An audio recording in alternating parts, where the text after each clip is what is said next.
Bonjour, bienvenue dans cette nouvelle vidéo. Voilà, moi c'est Camille et je me suis lancée du coup sur YouTube il n'y a pas longtemps. Je partage ici de la couture, quelques vlogs, mais essentiellement de la couture. Voilà. Je commence cette nouvelle vidéo avec un projet très spécial parce qu'il s'agit de coudre ma robe de mariage civil. Voilà, je me marie à la fin de l'année religieusement en fin octobre et on fait le mariage civil séparément fin août. Et du coup pour ça j'ai envie de me coudre une petite robe. Au début j'étais partie sur l'idée de prendre un patron et de décliner, mais sauf qu'en fait j'ai envie de faire vraiment ce que je veux. Donc je me lance dans la création 100% sur mesure avec la création du patron également. J'ai déjà conçu mon buste de base. Donc le buste de base, voilà, en fait c'est un patron. C'est un patron où on fait des, en fait on prend ces mesures, on fait des, et en fait on va dessiner le patron qui colle parfaitement à nos mensurations. Donc voilà, en gros moi j'ai fait ça hier, donc en fait là j'ai une bonne idée de quelles sont mes mesures et voilà, et du patron dont je vais avoir besoin. Donc en fait je vais adapter mon patron en fonction de ça. Voilà, donc on va commencer par le dessin de la robe. Donc je vais faire un petit dessin, vous montrer ce que je veux faire, sachant que je n'ai pas encore reçu le tissu et d'ailleurs je ne l'ai pas encore commandé non plus. Donc voilà. Juste un point, on est un petit peu calfeutré. Pourquoi? Parce que j'habite dans le sud et là on est en plein après-midi au mois de juin et il fait une chaleur à crever, donc je me calfeutre dans ces moments-là. Voilà, allez, on commence par le dessin.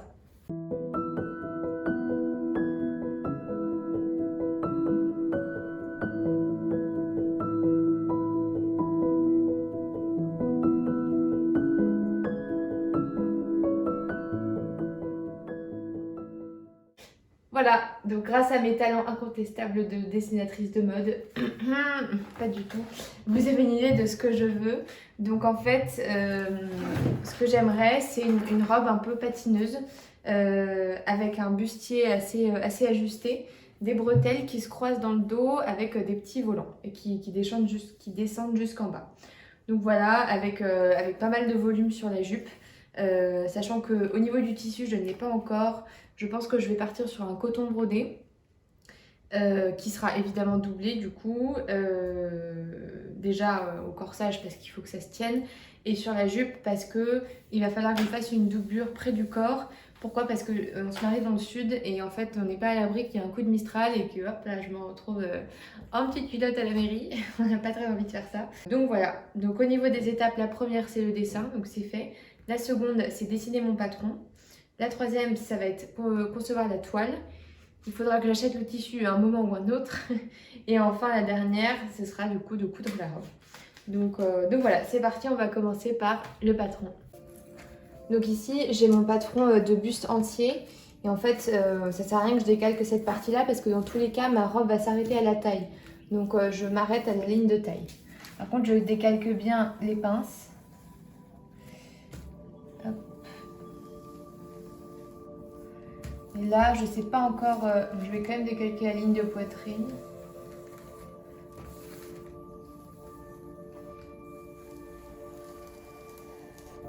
Et les pointes poitrine aussi. Là, j'ai mon corsage. Ce que je vais faire, je pense, c'est que en fait, sur le patron de base, je n'aime pas l'idée que les pinces ne se rejoignent pas en fait. Donc, je vais faire remonter cette pince-là vers le haut. Donc voilà, ici j'ai mon patron de base. Je vais venir fermer les pinces. Et oui, ça c'est l'encolure, mais on s'en fiche parce que je vais pas faire une encolure ras du cou. Donc voilà. Donc là, je viens fermer mes pinces. Alors. Honnêtement, je travaille complètement à l'aveuglette. Hein. Donc, s'il y a des modélistes dans la salle, elles doivent être horrifiées. Mais voilà. C'est un peu comme ça que j'aime fonctionner, au pif. Et si ça marche pas, bah, je recommence et voilà. Hop. Voilà. Là, je scotche. Voilà ce que ça donne. Donc ici, on voit bien le volume créé par les pinces. Et en fait, maintenant, ce qu'il faut que je fasse, c'est que je vienne tracer la ligne d'encolure. Donc en fait, Moi, je veux un bustier un peu... J'arrive pas à savoir si je veux quelque chose de droit, quelque chose d'un peu en cœur. Donc, je vais venir partir d'ici à peu près pour rejoindre la ligne de poitrine. Là, c'est plutôt pour commencer. Comme ça, si c'est trop décolleté, bah, je pourrais réajuster. Voilà. Donc là, j'ai ma ligne d'encolure. Sachant que, au niveau de la taille, sur ma toile, sur mon buste de base, je me suis rendu compte que c'était pas assez centré. Donc là, je vais venir, j'avais regardé, c'était à peu près, voilà, 1,5 cm, 2 cm. Donc je vais venir, hop, réajuster comme ça, pour avoir quelque chose de plus centré. Donc voilà. Maintenant, je découpe ici. Hop. Et je découpe aussi là.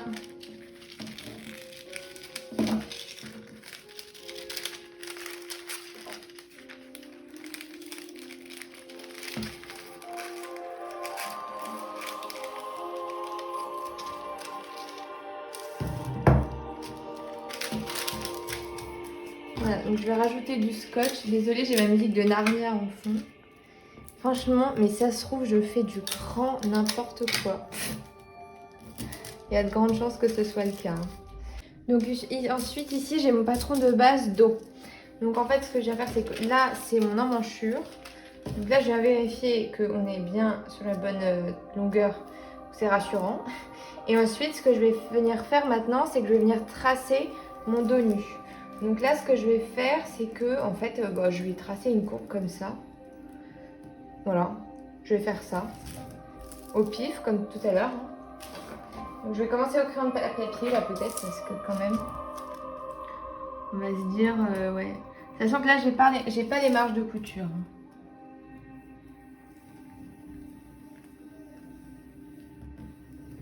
Hop. Pas trop mal, là. Donc voilà, j'ai tracé mes trois parties, mes trois bouts de patron pour le corsage. Donc là, j'ai en fait, ici, c'est le milieu devant avec le décolleté qui va venir comme ça. Ici, j'ai la partie avec l'emmanchure. Et là, j'ai le dos qui va descendre en courbe comme ça. Avec la fermeture éclair qui va arriver ici. Voilà. Donc écoutez, c'est du bon gros pifomètre. Mais je pense que je vais déjà tenter de coudre ça pour voir ce que ça donne.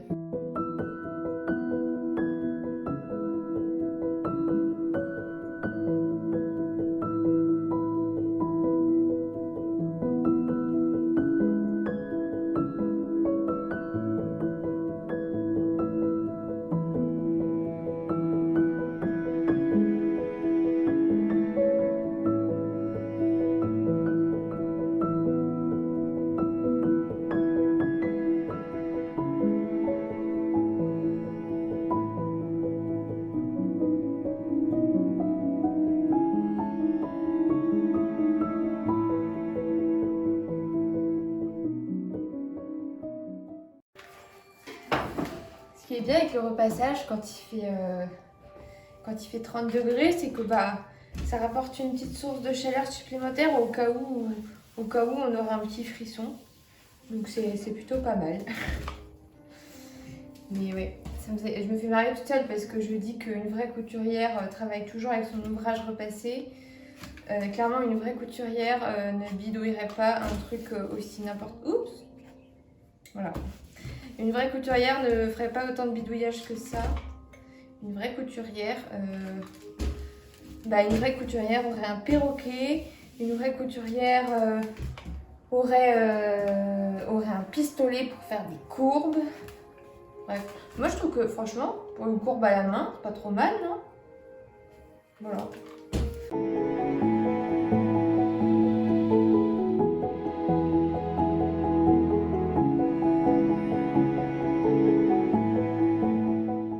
Bon, alors voilà où nous en sommes.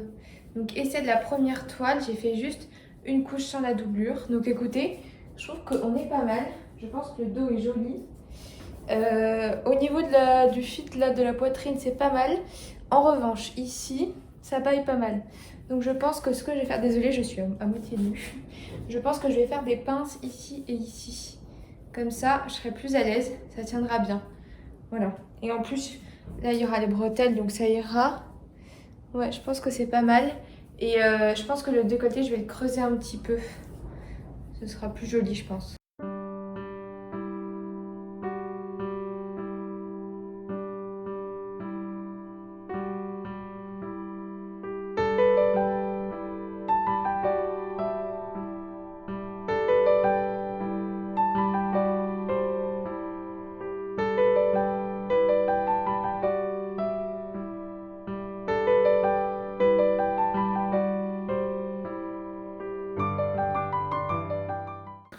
Bah voilà, regardez, on n'est pas bien avec les petites pinces là? Moi je trouve qu'on est très bien, hein. Là mon dos, il va se fermer comme ça. Peut-être qu'il faudra que j'enlève un peu de tissu au moment de la fermeture éclair. Mais sinon, je trouve que c'est pas mal, ça baille pas. Enfin, ça baille un petit peu, mais en soi, c'est pas très gênant parce qu'il y aura quand même des bretelles. Donc ouais, c'est pas mal, hein. Bon, par contre, faut que je retravaille quand même ici parce que vu que j'ai fait une pince, c'est un peu le bordel. Donc, faudra que je fasse gaffe à ce que le tissu, à ce que ça rentre bien, en fait, tout simplement. Mais sinon, on est bien. Donc là, ce que je vais essayer de faire, ça va être de transcrire mes pinces directement sur mon patron.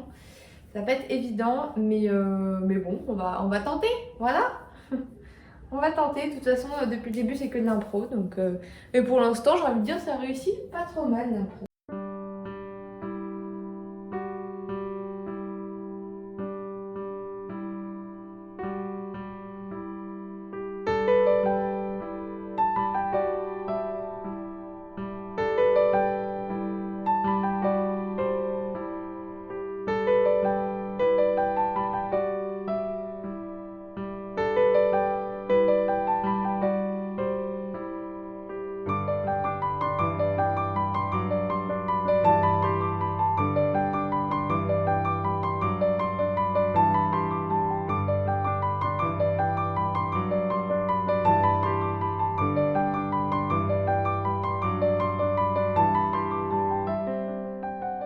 Me revoilà. Alors voilà où j'en suis. Je pense avoir terminé mon prototype, ma toile et mon patron de buste. En fait, pour vous expliquer ce que j'ai fait. Donc j'ai fait ma pince ici. Je m'y suis reprise à plusieurs fois, je l'ai agrandie. J'ai enlevé du tissu ici un peu également. Qu'est-ce que j'ai fait d'autre? J'ai du coup descendu la ligne d'encolure. Voilà, là je trouve qu'on est pas mal, j'aime bien comme ça. Peut-être que je ferai descendre la pointe un petit peu plus bas, ça pourrait être mignon. Faire un effet un peu plus cœur. Et voilà, donc j'ajoute les bretelles. Les bretelles, je pense que je vais les faire descendre assez bas parce que en fait, moi je vais vouloir ajouter des volants ici. Et pour que ce soit joli, il faut que les bretelles se croisent assez bas. Donc voilà ce que ça donnerait. Voilà, je suis contente, franchement. Une après-midi, c'était fait. Alors, une après-midi et une soirée. Mais voilà, je trouve qu'on est pas mal. Donc là, maintenant, ce que je vais faire, c'est que je vais m'occuper de créer la jupe. Donc en fait, j'ai réfléchi et je vais rajouter une ceinture sur ma robe. Bon, ce sera dans le même tissu, hein, mais je pense que ça donnera un effet plus joli, plus structuré à la robe. Donc je vais rajouter une petite ceinture. Donc là, le programme maintenant, c'est de créer le patron de la jupe. En fait, ce que je vais faire, c'est que je vais faire une jupe demi-cercle, mais avec un rayon assez large. Comme ça, je vais la froncer. Comme ça, j'aurai à la fois l'aspect très volatile, etc. de la jupe demi-cercle et en même temps les volumes des fronces. Donc comme ça, j'aurai les deux à la fois. Donc voilà, j'ai déjà fait...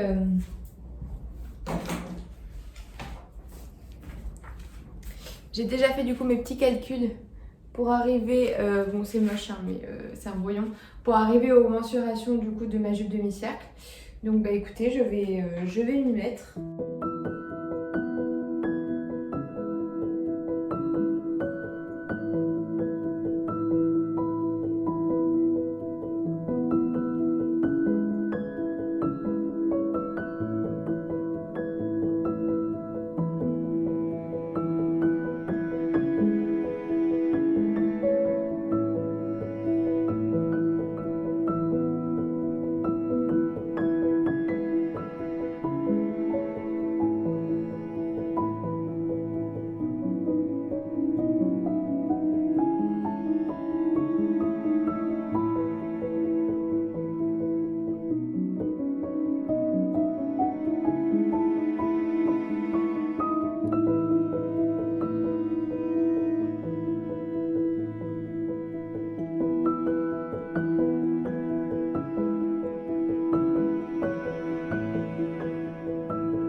Voilà, donc là j'ai toutes mes pièces pour la jupe.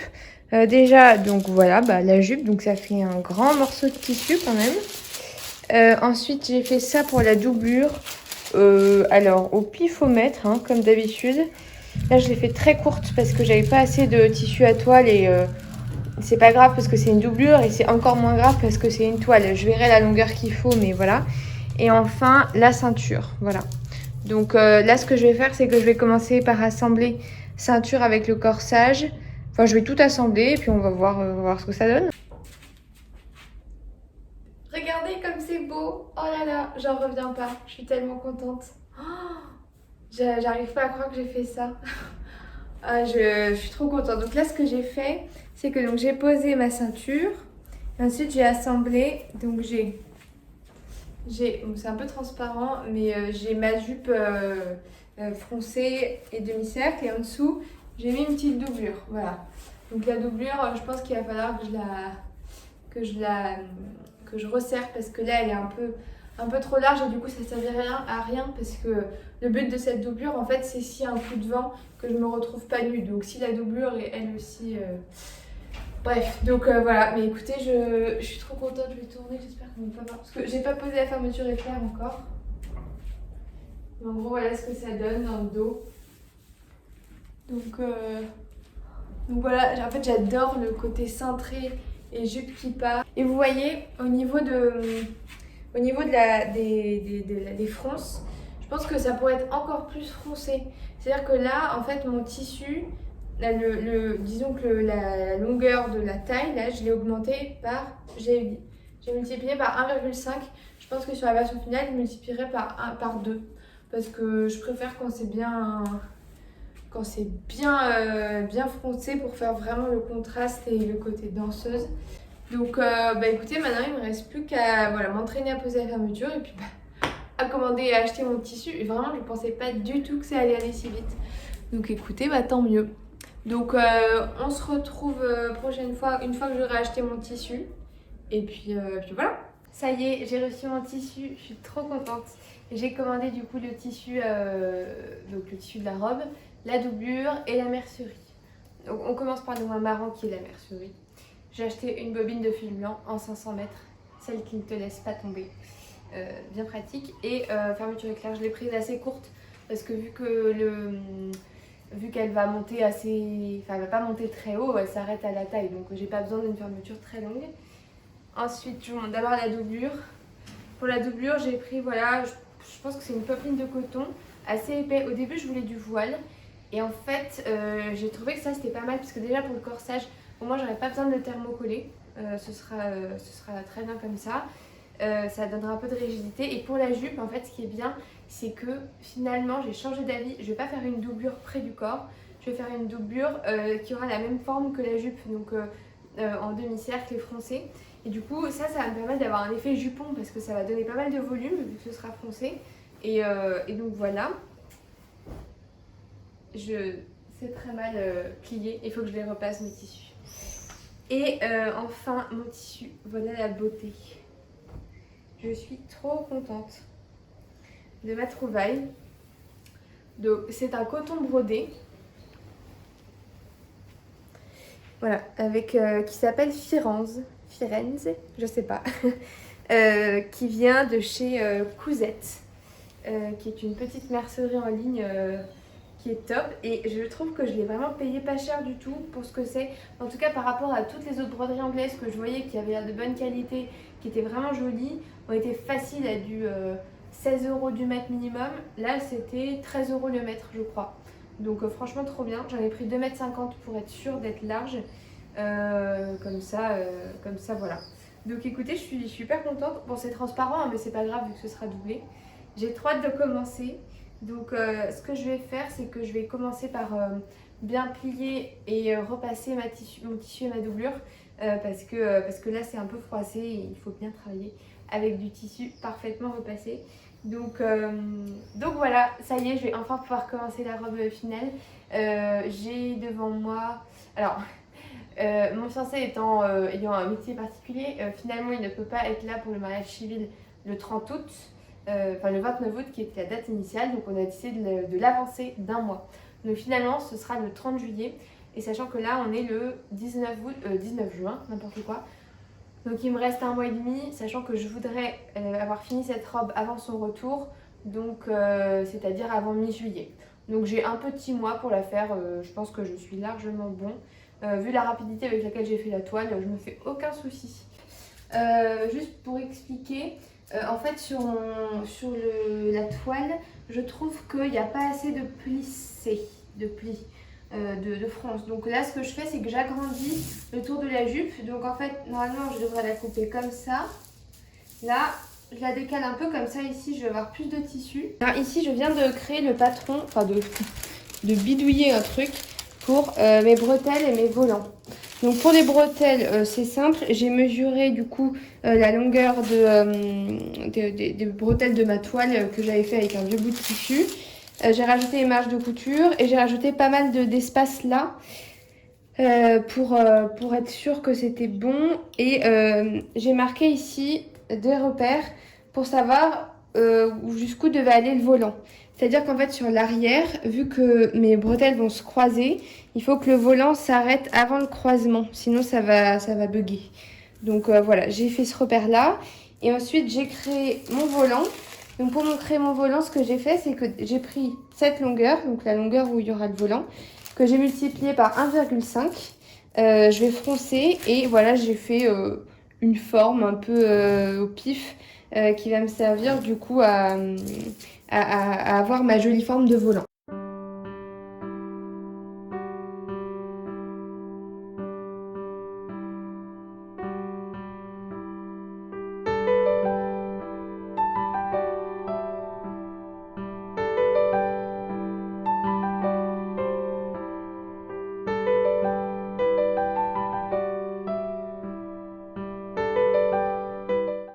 Je vais venir alors premièrement faire un ourlet mouchoir.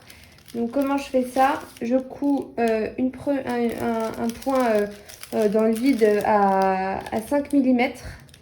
Et ensuite je replierai 2 fois. Ça me fera un ourlet mouchoir bien propre. Voilà.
Me revoilà, ça y est, on reprend. Je reviens à l'instant d'un week-end séminaire d'entreprise très très sympa mais bien crevant. Je pense que ça se voit.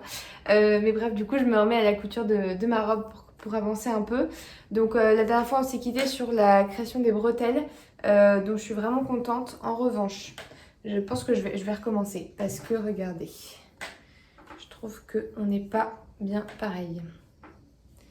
Voilà, vous voyez, celle de gauche, enfin celle-là, là, est beaucoup plus volantée. En fait, celle-ci, je vous ai montré tout à l'heure sur la bretelle, et en fait, il y a des paquets. Et le problème, c'est que la partie qui arrive vraiment sur mon épaule et qui devrait justement être toute mignonne, toute volantée, bah, elle est plate, en fait. Et du coup, je trouve pas ça joli. Vous voyez, là, ça fait volanté et là, ça fait plat. Donc, bah, je vais recommencer. Donc, on commence par ça. Je vais pas vous montrer parce que c'est pas très intéressant. Mais voilà. Voilà, donc vous voyez, c'est mieux. J'ai recommencé. c'est mieux. Et j'ai regardé sur mes épaules, pareil, ça tombe mieux. Il n'y a plus cet effet plat d'un côté et très rebondi de l'autre. Donc voilà, ça c'est coché. Je vais pouvoir passer maintenant au corsage.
Bonjour, je reviens ce matin après une bonne nuit de sommeil, je suis beaucoup plus en forme et aujourd'hui je me suis maquillée, donc j'ai moins l'air d'un mort vivant quand même, pour reprendre la couture de ma robe de mariage civil.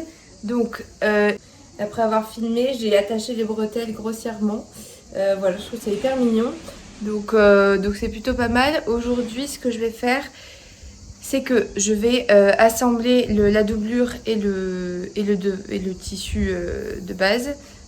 Voilà, pour former mon haut en prenant les bretelles en sandwich.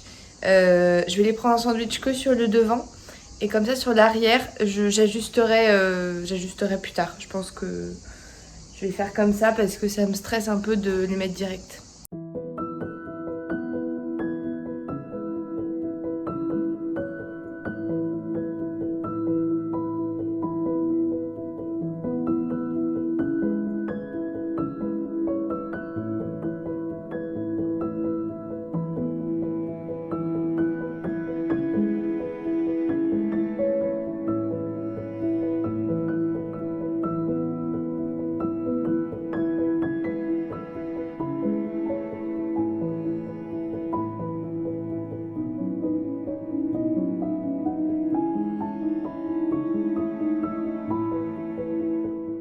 Ça y est, voilà, j'ai cousu ma doublure sur mon tissu, enfin j'ai assemblé les deux. Écoutez, je trouve ça vraiment hyper joli, je suis trop contente. J'avais prévu vraiment long pour les bretelles parce qu'elles dépassent quand même pas mal.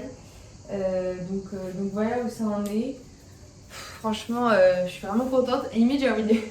Non, faut pas exagérer, mais je trouve que juste comme ça, c'est hyper joli. Je pense que je réutiliserai ce patron pour me faire un petit haut comme ça parce que je trouve ça adorable. Donc voilà où on en est. Là, vous voyez, j'ai ma doublure et mon tissu. Ce que je ne veux pas, bien sûr, c'est que la doublure ressorte par-dessus le tissu. Donc je vais non seulement repasser, mais je vais aussi venir surpiquer. Et alors pour surpiquer, j'ai une technique que j'ai apprise, bon, que j'ai jamais essayé mais que j'ai entendu quelque part, je ne sais plus où, c'est de surpiquer uniquement la doublure. C'est-à-dire que ça consiste en fait à piquer la doublure avec la marge de couture pour la plaquer vraiment contre le tissu extérieur. Donc je vais faire ça, je pense que ça le rendra plus net.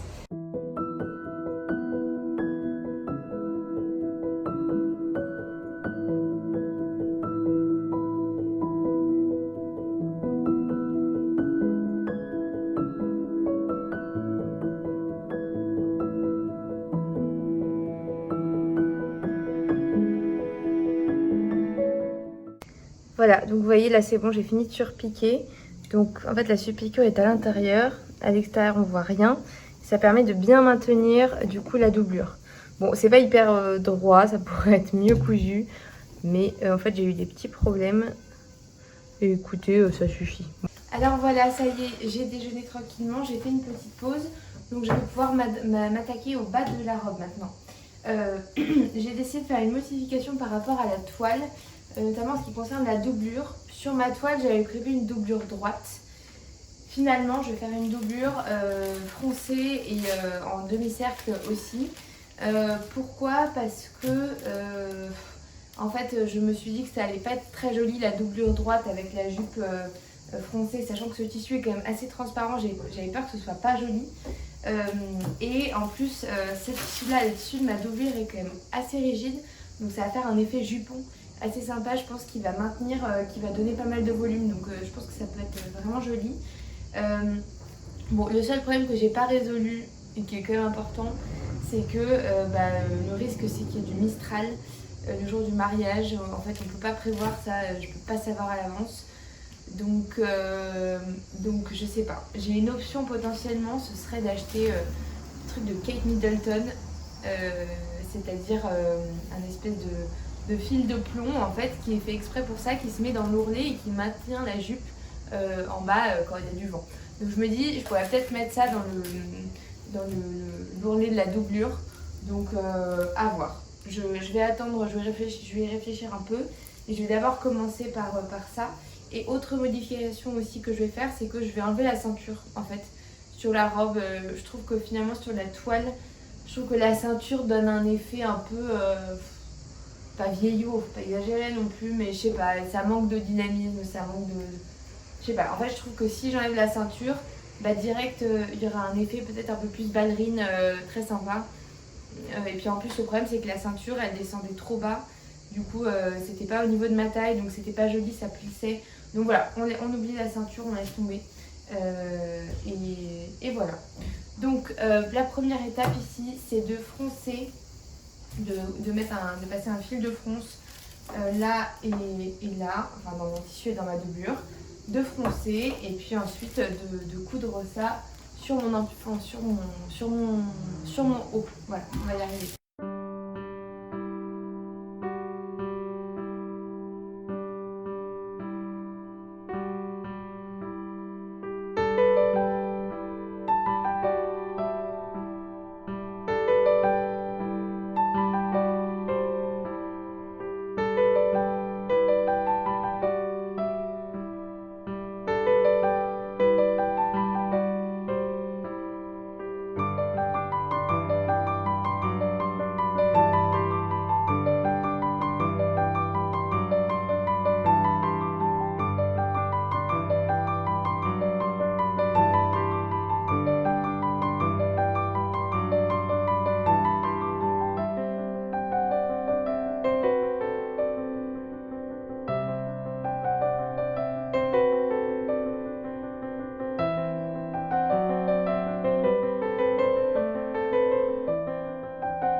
Alors ça y est, j'ai fixé ma jupe et ma doublure.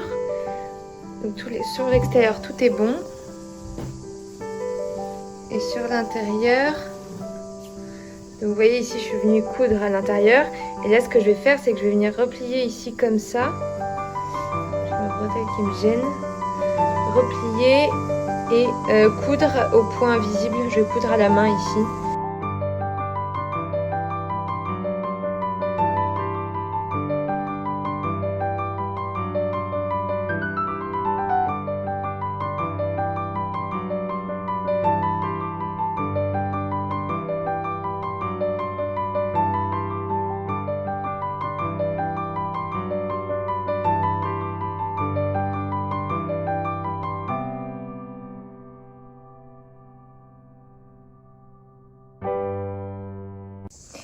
Juste pour info, je montre ici parce que je sais que j'ai déjà eu des questions sur les fermetures invisibles. En fait, moi, j'utilise pas le pied à fermeture parce que pour que la fermeture soit vraiment invisible, il faut absolument que la couture soit faite sous les dents. Et en fait, quand vous utilisez le pied à fermeture, forcément, ce pied à fermeture va éloigner l'aiguille des dents. Sauf que nous, ce qu'on veut, c'est qu'elle soit vraiment en dessous. Donc on prend le pied à fermeture, le pied classique. Et en fait, le pied classique va venir écraser les dents sur le côté, hop. Et nous, on va pouvoir coudre comme ça, juste en dessous. Alors évidemment, il faut faire attention à ne pas monter sur les dents. Mais voilà, en tout cas, c'est une bonne technique pour avoir des fermetures vraiment invisibles. Pour info. Voilà, bon évidemment le jour où je fais la manine et j'ai fait un tuto, c'est le jour où je me plante. Donc voilà, donc déjà elle est pas invisible là. Désolée, mon ongle est affreux, mais en fait j'ai enlevé mon vernis tout à l'heure. Et en fait ce qui se passe c'est que bah, il part pas, donc j'ai du vieux rouge. Bref, faites pas attention. Maintenant que je vous l'ai dit, vous allez voir que ça. Bref. Donc voilà, d'une part c'est pas assez invisible et d'autre part, regardez, vous voyez là, c'est pas aligné. Donc bah écoutez, je vais recommencer. Et en plus je sais pas ce qui m'a pris, mais je suis pas allée jusqu'au bout, n'importe quoi. Donc bah on découpe et on recommence, hein. Donc voilà, je vous ai expliqué ce qui me restait à faire. En fait là, donc je vais m'occuper de ça. Ensuite, j'aurai plus que l'ourlet. Et puis ensuite, bah écoutez, ce sera terminé. Donc prochaine fois que je prends en vidéo, ce sera pour vous montrer le rendu final. Donc écoutez, voilà, j'ai hâte. Mais d'abord, place aux finitions.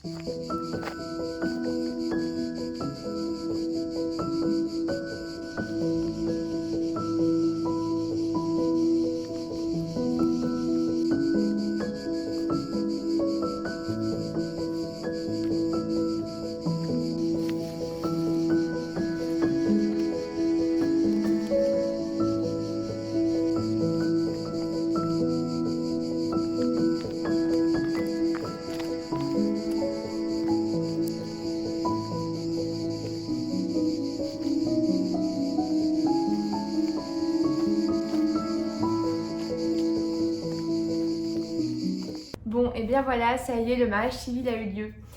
C'était une super belle journée, franchement, c'était incroyable. Exactement comme on l'avait imaginé, avec nos familles. C'était super émouvant, je m'attendais pas du tout à ce que ce soit aussi émouvant. Voilà, nous on a le mariage religieux qui arrive dans 3 mois et du coup ça c'était l'étape avant, mais c'était une super belle étape et donc voilà, on est très heureux. Et j'ai donc porté ma jolie robe que j'ai faite moi-même et je dois dire que j'étais très très fière quand même. Donc voilà, tout le monde l'a trouvée très jolie, j'ai eu plein de compliments. Je me suis sentie super bien dedans toute la journée, vraiment ça c'est hyper important.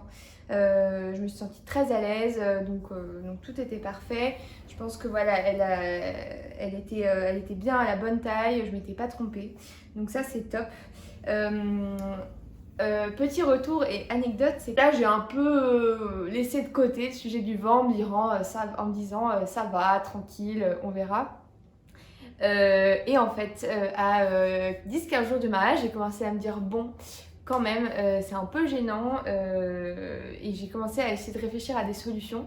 J'ai discuté avec une amie qui m'a parlé de la technique de Kate Middleton qui coud dans ses ourlets qui coud dans ses ourlets des fils de plomb qui sont faits exprès. En général, on utilise ça pour les rideaux, pour les maintenir bien droits, pour éviter que ces robes s'envolent. Et du coup, j'avais gardé ça en tête. Bon, j'ai téléchargé l'appli de la météo agricole, s'il vous plaît, pour avoir une météo précise. Et chaque jour, j'étais là, je regardais la vitesse du vent et tout. Et évidemment, gros Mistral le jour de notre mariage. Donc je suis allée chez Mondial Tissu, je suis allée acheter ce fil de plomb. Attendez, je vais vous montrer. Voilà, donc ça ressemble à ça, le fil de plomb. Je crois que c'est 100 grammes au mètre, donc c'est quand même assez gros. J'ai pris le plus lourd parce que j'étais super stressée, j'avais pas du tout envie d'être embêtée avec ça. Et je l'ai donc cousu dans l'ourlet de ma jupe. Et ça se voit pas du tout. Vous voyez, là c'est dedans, ça se voit pas. Oh, elle est sale, hein. Ouf. Bon, heureusement, c'est passé. Mais ouais, du coup, c'est à l'intérieur. Et donc, ça alourdit pas mal la robe. J'ai fait ça à 3 jours du mariage. Et je regardais toujours la météo. J'étais là, oh là là, je voyais la vitesse du vent qui augmentait. Je disais, mais au secours. Et là, vous allez me dire, mais alors Camille, est-ce que tu t'es retrouvée en petite culotte devant la mairie? Eh bien non, ça a fonctionné. La technique a fonctionné. Alors déjà, le vent était moins fort que ce que j'avais imaginé. Et franchement, super technique, c'est-à-dire que même sur une jupe demi-cercle assez courte, ça a tenu. Il y a eu 2-3 rafales où ça a volé un petit peu, mais vraiment rien de gênant et j'étais très à l'aise toute la journée. Donc voilà, ça s'est super bien passé. Une amélioration que j'aurais pu faire, que j'avais tout à fait la possibilité de faire, mais que honnêtement, j'ai eu la flemme de faire, c'est rajouter des baleines. En fait, je vous explique, il y a il y a 2 mois, je suis allée faire mon 2e essayage de robe de mariée pour le religieux, parce que celle-là, je ne la coupe pas, clairement. Je ne me sentais pas du tout capable de faire ça. Et on parle avec la vendeuse de mon mariage civil et tout, et je lui explique que j'ai cousu ma robe de mariage religieux. Et elle me dit, ah c'est génial, montrez, vous avez des photos. Du coup, je lui montre des photos. Et là, elle me dit, bah écoutez, c'est super joli. Moi, ce que je vous conseille, c'est que, vu que le bustier, il est quand même assez mou, je vais vous filer des baleines. Et je vous conseille de les coudre à l'intérieur, au niveau de la couture, comme ça, pour maintenir le bustier vraiment droit. Sauf qu'en fait, quand elle m'a dit ça, j'avais déjà fait se rejoindre, enfin j'avais déjà cousu ensemble le haut et la jupe. J'avais déjà mis la fermeture éclair et tout, et en fait ça voulait dire que, bon ça j'aurais pu, mais il aurait fallu que je décousse tout. J'avais pas le courage. Franchement, j'avais pas le courage, donc j'ai laissé tomber et finalement, bah écoutez, c'était très bien, ça suffisait. Pour conclure, franchement, je suis trop contente d'avoir fait ça. En fait, je suis trop contente d'avoir fait le pas et de m'être dit, j'ai quelque chose en tête, j'y vais, je le dessine, je le crée. Ça a été honnêtement beaucoup plus facile que ce que j'imaginais. Ça m'a lancé un peu dans la création de patrons. Alors même si je pense que s'il y a des modélistes qui regardent, elles ont dû hurler plusieurs fois pendant cette vidéo en mode mais qu'est-ce qu'elle fabrique? Parce que clairement c'était absolument pas académique, mais je me suis trop amusée et puis bah voilà, la fierté quoi, simplement je suis trop contente. Et ça me donne très envie d'apprendre et voilà, d'y arriver de mieux en mieux pour me créer des vêtements comme ça voilà, à ma sauce. Donc voilà, super beau, enfin, super contente de ce projet, de cette journée. Et voilà, là mon prochain projet lié au mariage, c'est la couture de notre cortège d'enfants d'honneur. Je n'ai absolument pas commencé. Bon, ça va, le mariage est dans 3 mois, mais il va falloir que je m'y mette. J'ai déjà commencé à regarder les patrons. Je pense que je ferai pas de vidéo pour ça parce que c'est pas très fun, ou alors je le mettrai dans un vlog ou quoi. Mais voilà, et bah écoutez, j'espère que ça vous a plu en tout cas. Moi j'ai adoré filmer cette vidéo. On va voir si je vais autant aimer la monter. J'ai pas encore commencé du coup. Mais j'espère vous publier ça très vite. Et puis merci d'avoir regardé jusqu'au bout. N'hésitez pas à liker, à vous abonner, à commenter, ça me fait toujours hyper plaisir et ça me motive pour continuer. Et puis voilà, bah écoutez, je vous dis à très vite et merci d'avoir regardé.